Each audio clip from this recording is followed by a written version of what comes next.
नमस्कार, मैं हूं राजेश मेहतानी और आप देख रहे हैं शॉर्ट कैप्सूल।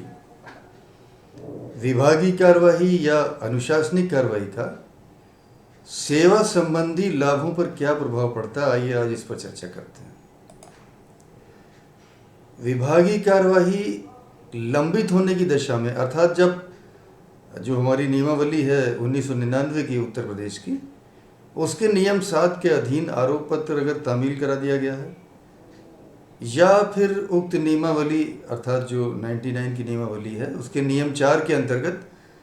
संबंधित सरकारी सेवक को निलंबित कर दिया गया है और वो निलंबित चल रहा है, तो उसके सेवा लाभों से संबंधित सभी प्रकरणों में निर्णय स्थगित रखा जाता है। उदाहरण के लिए उसका स्थायीकरण या उच्च वेतनमान या समयमान वेतनमान आदि स्वीकृत किया जाना या पदोन्नति प्रदान करना, और अगर इस बीच वो कार्मिक सेवानिवृत्त हो जाए तो सेवानिवृत्तिक लाभ, पेंशन आदि की स्वीकृति तब तक स्थगित रखी जाती है जब तक कि अनुशासनिक कार्यवाही में अंतिम निर्णय न हो जाए। किसी आपराधिक वाद में माननीय न्यायालय में आरोप पत्र दाखिल होने या प्रशासनाधिकरण की जांच में आरोप पत्र तामील होने की दशा में भी यही कार्रवाई की जाती है। पदोन्नति के मामले में तो एक 97 का जीओ भी है उत्तर प्रदेश में, उसमें ये स्पष्ट व्यवस्था है कि उन मामलों में जिनमें कोई सरकारी सेवक निलंबित चल रहा हो, उसके विरुद्ध कोई अभियोजन की कार्यवाही चल रही हो,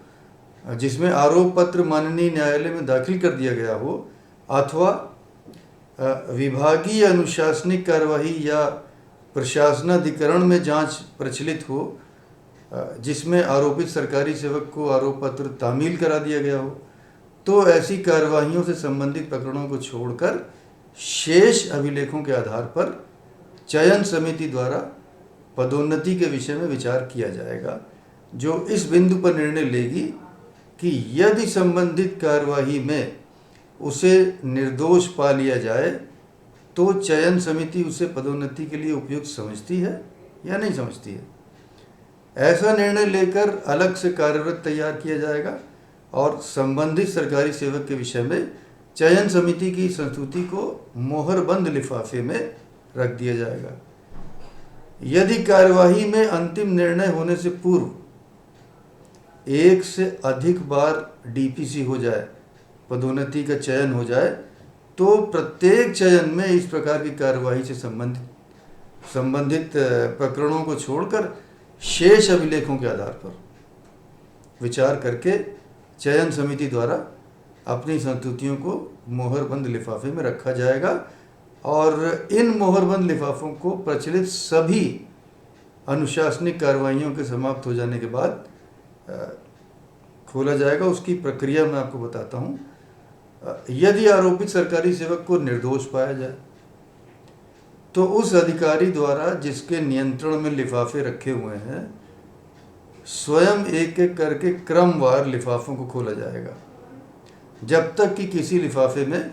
उसे पदोन्नति के लिए उपयुक्त न पा लिया जाए। हो सकता है पहले लिफाफे में ऐसा हो जाए। ये तब तक करेंगे जब तक सभी लिफाफे, अगर किसी में पा लिया तो रुक जाएंगे, नहीं तो एक के बाद एक जब तक सब लिफाफे खुल ना जाए तब तक करते जाएंगे। यदि उसे किसी लिफाफे में उपयुक्त पा लिया जाता है तो फिर अन्य मोहरबंद लिफाफों को खोलने की आवश्यकता नहीं है और संबंधित सरकारी सेवक को उस चयन के आधार पर पदोन्नति प्राप्त कर चुके उसके कनिष्ठ यानी आसन्न कनिष्ठ यानी जो ठीक उसके नीचे का कनिष्ठ है, उसकी पदोन्नति की तिथि से नोशनल पदोन्नति प्रदान कर दी जाएगी। यदि आरोपित सरकारी सेवक को पूर्णतः निर्दोष न पाया गया हो, अभी ऊपर तुमने देखा कि निर्दोष पा लिया गया, अब अगर पूर्णतः निर्दोष न पाया गया हो तो फिर संबंधित लिफाफों को खोलने के लिए उसी स्तर की चयन समिति की बैठक आहूत की जाएगी जिस स्तर की चयन समिति संबंधित चयन हेतु आहूत की गई थी, और उक्त चयन समिति द्वारा एक एक करके इन मोहरबंद लिफाफों को खोला जाएगा और उसे दिए गए दंड को सामने रखकर इस दृष्टि से विचार किया जाएगा कि यदि यह दंडादेश चयन के समय उपलब्ध होता तो क्या उसे पदोन्नति के लिए संस्तुत किया जाता? उक्त निर्णय मूल चयन में अपनाए गए मानकों के आधार पर लिया जाएगा और किसी चयन में इस प्रकार विचारोपरांत चयन समिति उसे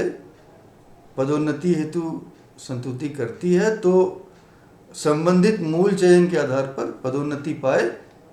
उसके कनिष्ठ, वही आसन्न कनिष्ठ अर्थात ठीक नीचे वाला जो उसका जूनियर है, उसकी तिथि से उसे नोशनल पदोन्नति प्रदान कर दी जाएगी और अन्य लिफाफों को खोलने की फिर आवश्यकता नहीं रहेगी। यदि इस प्रकार रखे गए मोहरबंद लिफाफों में से प्रथम लिफाफे पर विचारोपरांत उसे पदोन्नति हेतु संस्तुत नहीं किया गया है तो एक एक करके क्रमवार अन्य लिफाफों को तब तक खोला जाएगा जब तक कि किसी मोहरबंद लिफाफे पर पुनर्विचार करके उसे पदोन्नति हेतु संस्तुत न कर दिया जाए अथवा समस्त लिफाफे खोल न दिए जाए।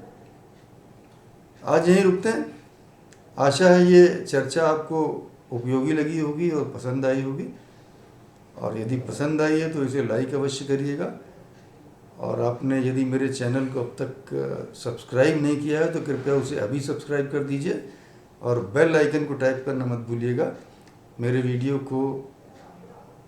अधिक से अधिक शेयर अवश्य करिएगा ताकि मेरी बातें अधिक से अधिक लोगों तक पहुंच पाए। आपने मेरा वीडियो अंत तक देखा, इसके लिए आपका आभार। बहुत जल्द एक नए विषय पर चर्चा के लिए हम उपस्थित होंगे। तब तक के लिए आपसे अनुमति चाहेंगे। नमस्कार।